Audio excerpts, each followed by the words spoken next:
effectivement, il n'y aurait pas beaucoup d'argent et on le savait depuis le départ. Donc, ce n'est pas une question d'argent. C'est-à-dire, ce n'est pas le problème à mettre en avant. Le problème, c'est un problème de solidarité et d'entraide.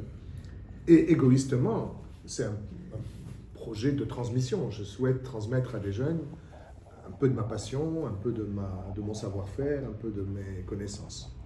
Donc moi, je suis là par solidarité et parce que ce projet incarne des valeurs auxquelles je crois. Donc on est là ensemble, jusqu'au bout. L'argent viendra pas, ça c'est une autre chose. De toute façon, Delaine me dit qu'elle a un budget tellement dérisoire pour toute l'opération que on ne peut qu'être lui dire bon écoute, oublions cette question. C'est pas le problème. C'est ce qu'il m'a dit. Hein, Et après, voilà. en fait, le projet, il s'adapte. On s'adapte en fonction de ce qu'on Des peut moyens. faire. Ouais. Voilà, des moyens. C'est ça. Voilà, Bon, on s'adapte. maintenant, on a parlé pendant les préparatifs, on a parlé de l'audiovisuel à mettre au service de deux projets. Le projet de la teinture végétale et le projet du patrimoine immatériel de la ville de Hammamet. Mais dans les deux cas, ça ne pouvait pas être envisagé de la même manière. Dans le cas de la teinture végétale, l'audiovisuel n'est qu'un support de communication. Dans le cas du patrimoine immatériel, l'audiovisuel est un moyen d'expression. Voilà. C'est pas pareil. C'est pas du tout pareil. Quand on va mettre la vidéo, voilà, la photo au service d'un process technique, artisanal, c'est une chose. Et quand on va raconter une histoire d'amour avec sa ville et son passé, c'est autre chose. Donc on ne peut pas s'y prendre de la même manière. Vous voyez?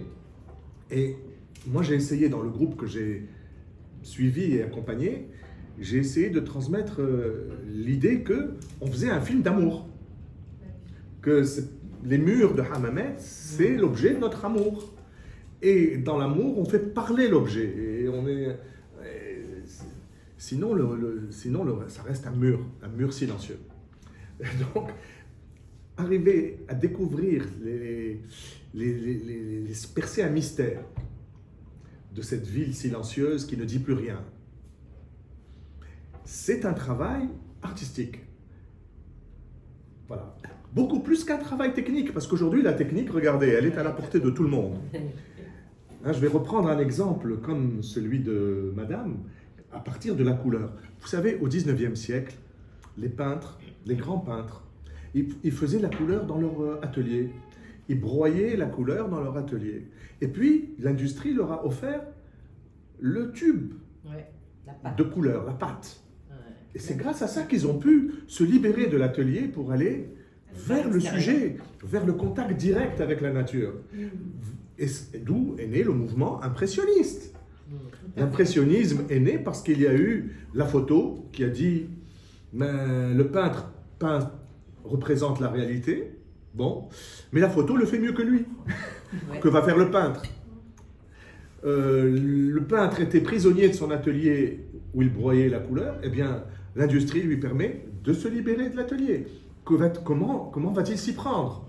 Aujourd'hui, avec l'outil numérique, c'est la même révolution qui est en train de se produire. Le problème technique ne se pose presque plus, il est à la portée de tout un chacun. Alors, quelle est la nouvelle exigence de l'artiste? Quelle est notre nouvelle exigence par rapport au sujet? Est-ce qu'on va le traiter de manière purement informative? Ou est-ce qu'on va le traiter avec à la fois des affects, avec nos tripes, avec nos tripes? Et ce n'est pas un sujet qu'on peut traiter sans les tripes. L'histoire immatérielle de Hammamet ne peut pas être traitée sans les affects. Voilà. Alors, on avait très peu de temps, parce qu'on nous disait, il faut tourner au mois de décembre, il faut avoir tourné, etc., parce qu'il y a les échéanciers, l'argent. Encore une fois, moi je disais, on s'en fout.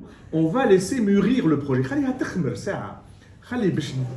Les réalisateurs et Yushrbu المعلومات الكل ومن بعد يقروا كي الزيت يقروا الزيت يخرجوا يعصروا الريحه ويخرجوا لنا صور معقمه c'est-à-dire des images extrêmement concentrées qui vont nous émouvoir obligatoirement et toucher et ouvrir des perspectives par là même. C'est-à-dire que là encore se repose la question essentielle, faut-il faire juste des images ou des images justes? Qu'est-ce qu'on veut?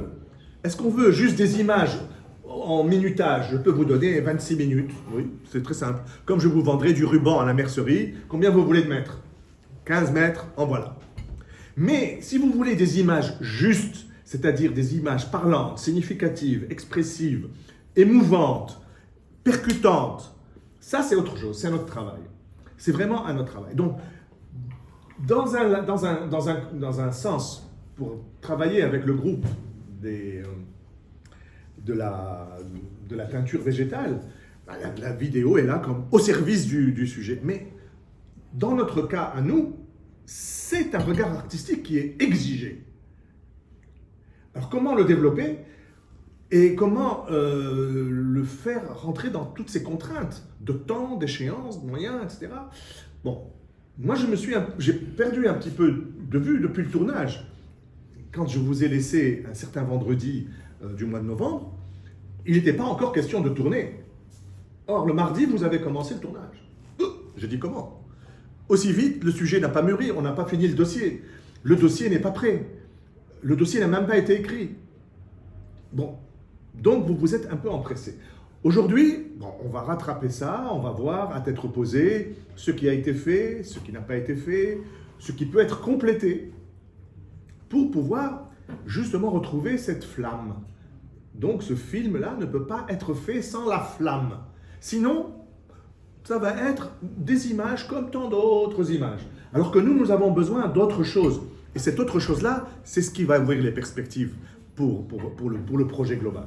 Voilà. D'accord? Excellent. Merci. Excellent.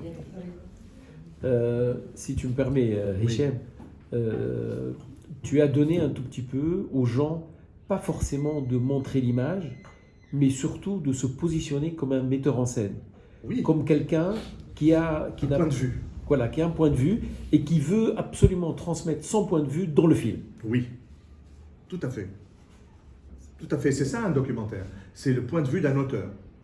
Et un auteur, c'est celui qui s'autorise. D'ailleurs, l'étymologie du mot auteur, si on regarde le dictionnaire, c'est quoi un auteur? C'est celui qui s'autorise à dire. Donc nous, on va s'autoriser à donner un point de vue sur ce patrimoine immatériel. Justement, le problème, c'est cette contradiction entre le matériel qui reste comme trace et tout cet immatériel qui reste invisible et qu'on doit révéler à travers notre investigation. Comment le révéler? Comme quelque chose qui va sortir comme ça, qui va émerger. C'est beau comme expérience. C'est une expérience de développement personnel, en quelque sorte. Le sujet n'étant qu'un prétexte pour se révéler à soi-même une relation à la réalité. Pour moi, c'est ça l'intérêt de cette expérience, pour que des jeunes aillent vers leur vie professionnelle, non pas comme des simples techniciens, mais comme des gens qui ont une profondeur artistique. Excellent. La parole aux jeunes.